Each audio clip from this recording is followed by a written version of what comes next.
Hello, so today I'm going to go over a really great technique to embed some questioning in audio presentations or videos that you create and show in your virtual classroom. And the way that I did that was utilizing Edpuzzle. So we're going to align this to our ELA Essential Elements RL 3.1, which is answering who and what questions to demonstrate an understanding of details in text. And we're going to focus on that who and what questions. We're going to work on some characters, right? So using Edpuzzle, which is a great resource, it's a free resource and has a ton of different videos, different content created by teachers, and it's all shared here. And the awesome thing is you can embed different types of questions, right? So like type your little search in here. If we look at characters, you will see that all these different videos pop up. So you can sort it by subject, you can sort it by grade levels, you can sort it by country, whatever you need to do. And here are all the different videos that pop up. We have things about round and flat characters, we have character and character qualities, and you'll see there's a bunch of different vocab videos up here about character traits.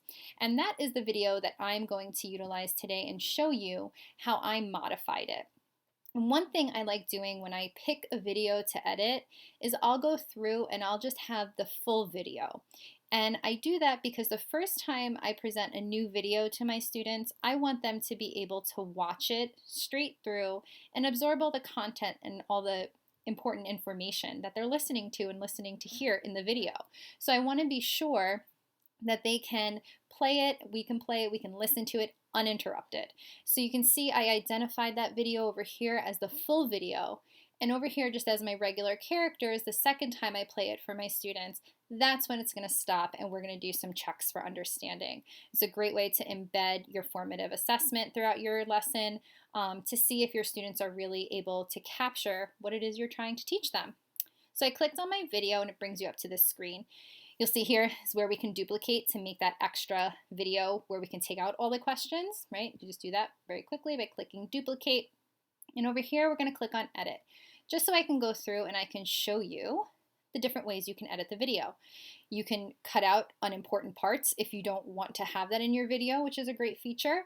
We won't be doing that today. We're going to focus on that questioning right now. So we're going to go right over here to our questions, right? It brings you up to this screen where it tells you the two different types of questions that you can place within your video and also notes you can place. And I think of the notes as a visual prompt, right? So if there's something that I want my students to think about or to recognize before they listen to it or while they're listening, I can embed a note, right? So what we can do is you can click on any one of these as you're editing at any point in your video.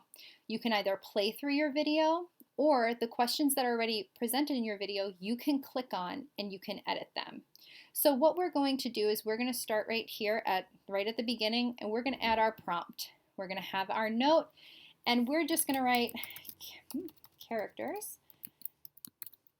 Characters are the who in the story.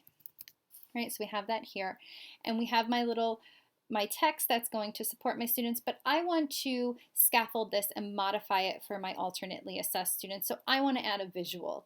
I want them to understand what I am saying in my sentence. So I'm going to click on this little add image box. I click on it and it's going to say upload your image. And I'm simply going to have a Google search image ready to go. I'm going to pick some characters. I'm going to save my image as download right to my desktop, and then I'm going to go back to my video and I'm going to upload that. So we had download 4, make sure my image is there, click on open, it uploads, and I hit OK. So right here at the very beginning of the video, I can save it and it will add that right into my video as I'm playing it.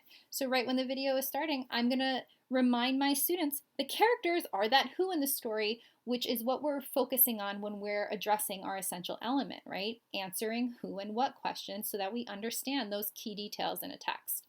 So the characters are the who, and here's my visual prompt for my students to identify. Characters can be fish, characters can be monsters, they could be people, they could be fairies, they could be whatever, right? So I'm going to hit save right there. Okay, so now I have a little teardrop, a little bubble that pops up. And along here, you can see all of the questions that I have and all those different stopping points. You can move these around, right? So say you don't want them exactly where they are, if it's breaking into the actual lyrics of the video or the words in the video, you can move these bubbles around, right? So they'll go wherever you want them to go to make sure that they're not interrupting anything. So that was an example of a note. And as we move over here, here's a multiple choice question, right? And what you can do with your multiple choice questions are you can just have words or you can embed an image. And that was very similar to what we just did with our note. You type in the question, you can add an image up here if you want, or you can add an image to each of your answers. So I have my image of who over here, but if I wanted to have a where question, I can simply go here, find a where question as it pops up. Maybe I want that image. I save it, goes right to my desktop, and then I embed that as well into my Edpuzzle, right? You can upload images. You can upload a link if you want them to go to a specific website. Right now we're asking questions. We're going to focus on this. We'll upload our image. We have our where image, and that just supports them with the words that we typed, right? So there we have our where, we have our who, right? So now you can have that, you can save it, you can add the images, you can add an image up into your question as well. You can take out the text if that's too much, right? So then you save that and you have that embedded right into your video right at 12 seconds as you see there. So we have our note over here that we gave that was like our visual prompt. Then we added a multiple choice question. Next, we have a yes or no question. So as we were going through the video, I just described some pictures of characters. I said the characters are the who in the question. So now I want to know, are all characters human?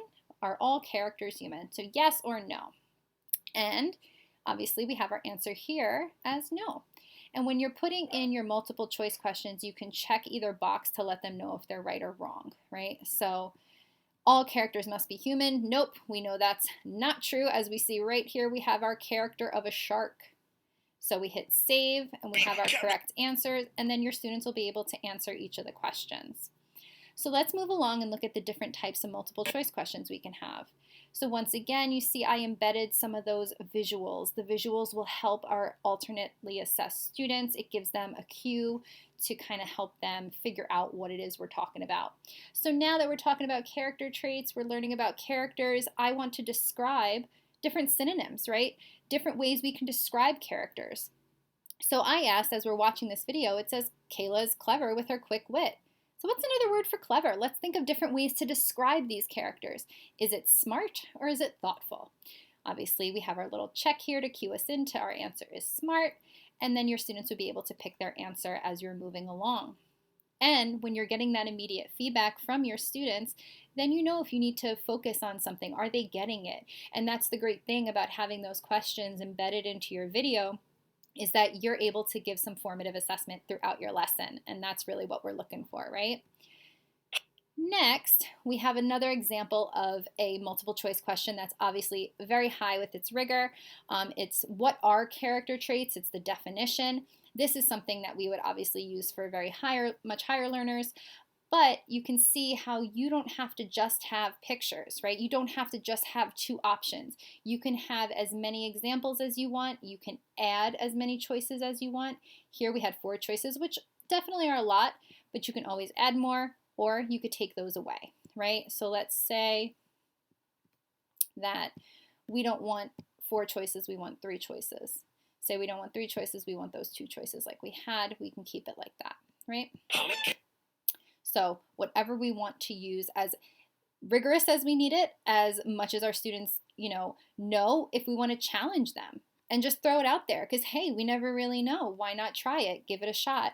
We can also adapt these questions as we're going through our unit, and the more that our students know, we can add more of those options. So that's what I love about this, is you can start off with 2 options for their multiple choice questions and go to as many as you need. Moving along, here's another example of not so much a yes and no question, but let's work on true and false. Give them some more vocabulary. What is the best way to learn about a character, or the best way to learn about a character is to analyze the text, true or false. Again, if your students aren't familiar with that particular vocabulary, we can change it to a yes or no. And now I have an open-ended question you'll see here. So instead of having a multiple choice, I have my open-ended question. What are some other words for dishonest or sneaky? And I added my little image here to give my students a cue as to exactly what it is I'm looking for. And that aligns pretty much to what's in the video to kind of give them, again, that visual support that they might need to understand, ooh, that's a bad character trait, right? That's a bad quality. So they might say, ooh, bad, mean, sneaky, right? So some other words for that. Okay?